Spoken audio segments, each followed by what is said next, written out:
Bonjour à tous et bienvenue dans cette nouvelle vidéo. Aujourd'hui, première d'une longue série, ou en tout cas je l'espère, pour créer vos propres merch, donc des petites vidéos DIY.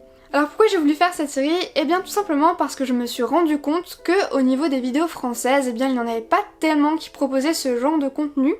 Et moi ça m'avait manqué, donc je m'étais un peu tournée vers les vidéos anglaises, mais c'est pareil, au final il n'y en a pas tellement que ça. Alors mon but moi c'était de 1 de vous faire des vidéos en français parce que c'est vrai que tout le monde ne comprend pas l'anglais, et surtout de 2 de vous faire des vidéos très intuitives, très explicatives, pas à pas, pour que vous compreniez bien toutes les étapes du processus et que vous ayez un résultat ressemblant et pour pas cher, c'est surtout ça l'intérêt. Alors nous ce qu'on va créer aujourd'hui ensemble, ce sont des petits stands comme ceci. Donc ici j'ai fait celui de Tanjiro de Demon Slayer. Et comme vous pouvez voir, l'avantage avec cette technique, c'est qu'on a un côté qui est assez brillant. Donc vous pouvez voir ici qu'il y a des petits reflets. Et de l'autre, c'est quelque chose, un rendu un petit peu plus mat que moi personnellement je préfère, mais c'est bien sûr objectif. Non, subjectif. Et donc moi aussi de mon côté, j'en avais fait 2 autres avant pour faire des petits tests, voir les méthodes qui marchaient le mieux, etc. Et donc j'avais fait Yakimaru de Dororo et Yato de Noragami. Donc comme vous pouvez voir ici, 2 petits stands.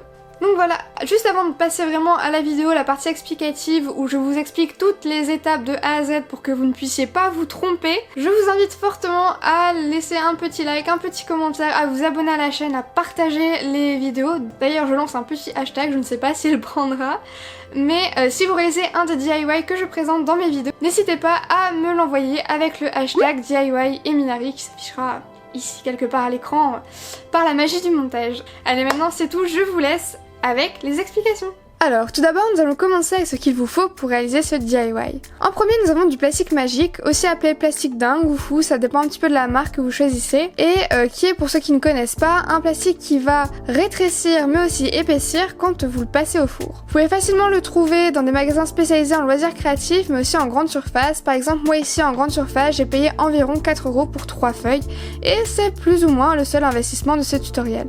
Ensuite, vous aurez besoin d'un modèle pour votre stand. Vous pouvez soit le dessiner vous-même si vous êtes très doué, soit l'imprimer, et moi c'est ce que j'ai fait. Pour dessiner sur la feuille de plastique magique, vous aurez besoin d'un critérium, d'une gomme et de crayons de couleur. Faites attention cependant à bien utiliser des crayons de couleur classiques et non pas des aquarellables ou des feutres, sauf bien sûr si le plastique magique que vous utilisez est fait pour ça. Pensez aussi à prendre une paire de ciseaux. Pour la cuisson du plastique magique, vous pouvez vous munir de papier sulfurisé ainsi que d'une plaque de cuisson. Au niveau de ce qui est optionnel / substituable, vous pouvez ajouter à cette liste du masking tape ainsi qu'un pistolet à colle, mais ça, on y revient par la suite. Alors, on va commencer cette création par choisir tout simplement le modèle à partir duquel vous voulez vous baser pour créer votre stand.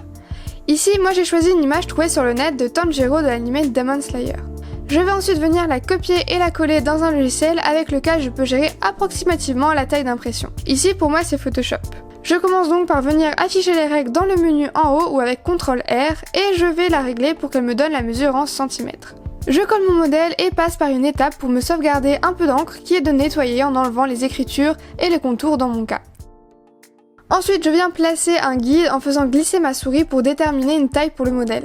Attention cependant, prévoyez un modèle bien grand car dans mon cas, la cuisson du plastique réduit le dessin original par 3.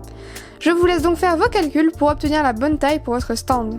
Une fois tous ces réglages faits, vous pouvez passer à l'impression. Je vous conseille d'ailleurs d'imprimer en couleur si possible pour vous faciliter la tâche par la suite. Une fois votre modèle dessiné ou imprimé, il va falloir sortir une feuille de plastique magique et commencer à tracer les contours de votre personnage sur le côté granuleux de la feuille. Vous devriez normalement le sentir assez facilement au toucher. Pour mieux maintenir la feuille sur laquelle est imprimé votre modèle et le plastique, je vous conseille de les lier ensemble avec du masking tape ou tout du moins un scotch qui ne va pas abîmer ni l'une ni l'autre des feuilles en se décollant. Et c'est parti, on peut commencer à tracer les contours de nos personnages. Surtout, n'hésitez pas à bien prendre votre temps et à être le plus précis possible pour un meilleur rendu. Pour les parties où je n'arrive pas à bien distinguer les contours, je vais mettre du modèle que j'ai transféré sur mon téléphone. Et voilà, une fois cette étape terminée, vous devriez obtenir un résultat similaire à celui-ci. Alors, troisième étape qui est pour moi la plus longue et la plus fastidieuse, c'est la mise en couleur. Pour ça, je vous conseille de sélectionner à l'avance parmi vos crayons de couleur lequel vous allez utiliser pour votre personnage, et de garder une feuille blanche près de vous pour tester les couleurs et ne pas vous mélanger les pinceaux. Enfin, les crayons. Encore une fois, je m'aide de mon téléphone pour replacer les bonnes couleurs aux beaux endroits. Et comme vous pouvez le voir, j'ai été assez malchanceuse avec mon marron car la mine n'arrêtait pas de se casser. Par la suite, je décide de retirer le modèle papier que j'ai en dessous car tout simplement j'avais du mal à y voir clair entre mes traits et celui du modèle en dessous qui n'était pas 100% similaire dans les petits détails. J'ai donc placé une feuille blanche toute simple en dessous pour mieux voir ce que je coloriais.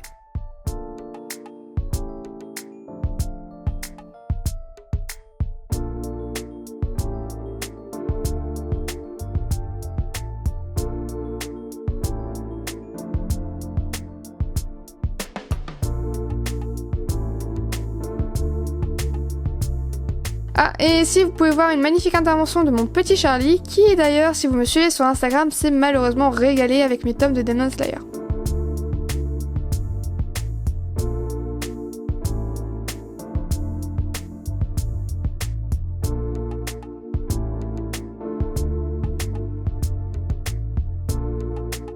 Pour les zones à colorier dans des teintes plus claires comme le beige de la peau ou le blanc des boucles d'oreilles, je vous conseille de changer votre feuille blanche par une feuille noire ou de couleur sombre afin de voir où vous mettez réellement de la couleur et éviter de vous retrouver avec des zones transparentes à la fin. Ça aussi j'en ai fait les frais. Une fois la colorisation de votre dessin finie, ça devrait ressembler à quelque chose dans ce style. Aussi, ne vous inquiétez pas si les couleurs ne sont pas 100% fidèles à vos crayons. C'est le plastique qui fait ça, mais elles changeront après cuisson. Une fois tout cela fait, on découpe notre modèle avec les ciseaux. Je vous conseille de faire des contours assez larges et peu détaillés car ce genre de plastique casse très vite et malheureusement ça se voit à la cuisson. Pour le socle, je vais utiliser une grosse perforatrice en forme de cercle pour vraiment avoir un résultat parfait. Mais vous pouvez bien entendu découper un cercle que vous auriez tracé au préalable à l'aide d'une forme ronde. Je vous déconseille le compas pour ne pas avoir de petits trous au milieu cependant. Nous allons enfin pouvoir passer à la cuisson. Regardez bien sur l'emballage de votre plastique les températures et durées conseillées. Dans mon cas, il faut faire préchauffer le four à 150 degrés et les laisser environ 2 minutes. On place donc notre stand et notre socle sur la feuille de papier sulfurisée elle-même sur la plaque de cuisson et on met le tout dans le four. Alors au début, votre petite création va se recroqueviller sur elle-même puis rétrécir et d'ailleurs c'est assez amusant à regarder. Ça surprend mais pas de panique, si tout se passe bien, le modèle va se réaplatir très vite. Il faudra d'ailleurs peut-être un petit peu plus de temps que celui inscrit sur votre emballage, mais de manière générale, attendez bien que le plastique soit plat avant de l'enlever du four. Si cependant votre personnage a par exemple une grosse tête et un petit corps, ce qui est le cas des chibis, il est possible que la tête se replie trop et reste collée. Si c'est le cas, prenez une spatule en bois et venez réaplatir vous-même le stand. Attention tout de même à ne pas vous brûler, surtout si vous êtes jeune. Dès la sortie du four, munissez-vous d'objets lourds, dans mon cas une plaque en bois et un très vieux dictionnaire. Venez les placer sur votre stand afin que celui-ci soit le plus plat possible. Vous pouvez les laisser reposer quelques minutes le temps que tout refroidisse. Enfin, dernière étape décisive de ce DIY, collez le stand que nous venons de créer à son socle. Pour cela, j'utilise un pistolet à colle chaude. Encore une fois, attention les plus jeunes et les plus maladroits.